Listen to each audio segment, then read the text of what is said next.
এই চশমাটা পরেন, আপনাকে অনেক সুন্দর মানাবে। ভাড়ার ভাই মানে? এই তুমি এসব কি বলছো? ভাড়ার ভাই মানে? আপনার গার্লফ্রেন্ড যে লোকটারে নিয়ে আসবে সে তার ভাই না, সে হলো ভাড়ার ভাই। আপনার টাকা পয়সা অর্থ সম্পদ লুট করার জন্য তাকে ভাড়া করে নিয়ে আসছে।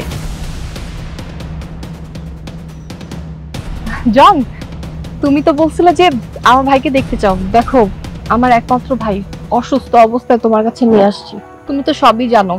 তুমি টাকা আনছো? হ্যাঁ, টাকা তো আমি নিয়ে আসছি। আসলে তোমার ভাইকে দেখে খুবই আমার আফসোস হচ্ছে, মায়াও লাগছে। ব্যাপার না, টাকা আমি নিয়ে এসেছি। হ্যাঁ, আসলে আমরা অনেক গরিব তো, এতগুলো টাকা কোথায় পাবো বলো? 5-6 লাখ টাকার ব্যাপার তো। আর আমি একটা মেয়ে মানুষ, আমার পক্ষে তো এতগুলো টাকা জোগাড় করা সম্ভব না। আর তুমি আমাকে ভালোবাসো, তাই তুমি আমাকে বলছো যে হেল্প করবা, আর তাই তো ভাইয়াকে নিয়ে আসছি। আচ্ছা, অনেকক্ষণ কথা বলতেছি, ভাইয়াকে আবার বেশিক্ষণ রাস্তাঘাটে রাখা যাবে না। টাকাটা দাও, আমি নিয়ে যাচ্ছি। ঠিক আছে, দিচ্ছি। সরি, আমার একটা ফোন এসেছে, দাঁড়াও জাস্ট মিনিট। তোমরা এখানে একটু ওয়েট করো, আমি কলটা অ্যাটেন্ড করে আসছি। হ্যালো? দেখছোস, আর হইছে ঢং বাদ দে। শালা আমার বিশ্বাস পর্যন্ত করে না। টাকাটা আমার হাতে দিয়ে গেলে কি হইতো? উনি টাকাটা সাথে করে নিয়ে যেতে হইছে, মানে ইচ্ছা করে এগুলো করে। বড় লোকের ছেলেদের না মাথায় না মানে বুদ্ধি শুদ্ধি একটু বেশি থাকে। আমি ভাবছিলাম যে মাথায় মানে বুদ্ধি নাই, কিন্তু চালাক আছে, বুঝছো? এই চলে আসতেছে, মুখ ব্যাখ্যা কর। আরে ব্যাখ্যা কর, কি অ্যাক্টিং করছ তুই?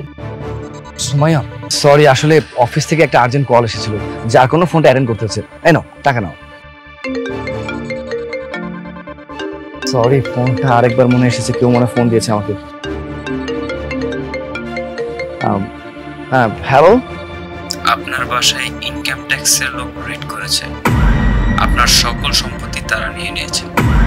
এখন আপনি রাস্তার ফকির। কি এসব আপনি কি বলছেন? Hello, hello, hello?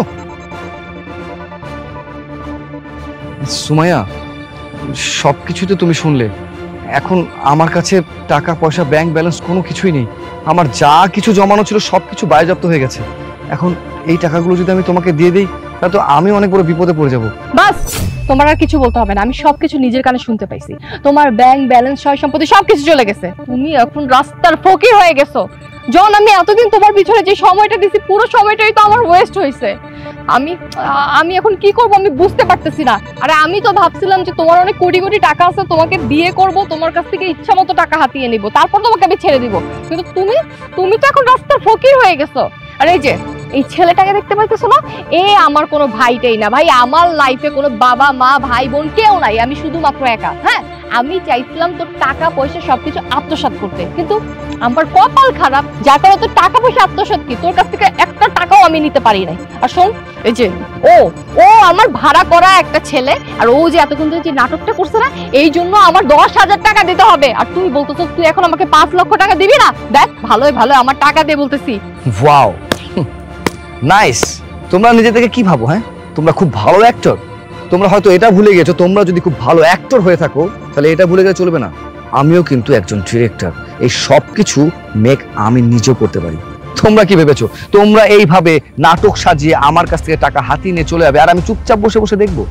না, এটা হবে না, আর এটা আমি হতে দিব না। তুমি যে সব নাটকের প্ল্যান করেছো না, তার সবকিছুই আমি আগেই জেনে গেছি।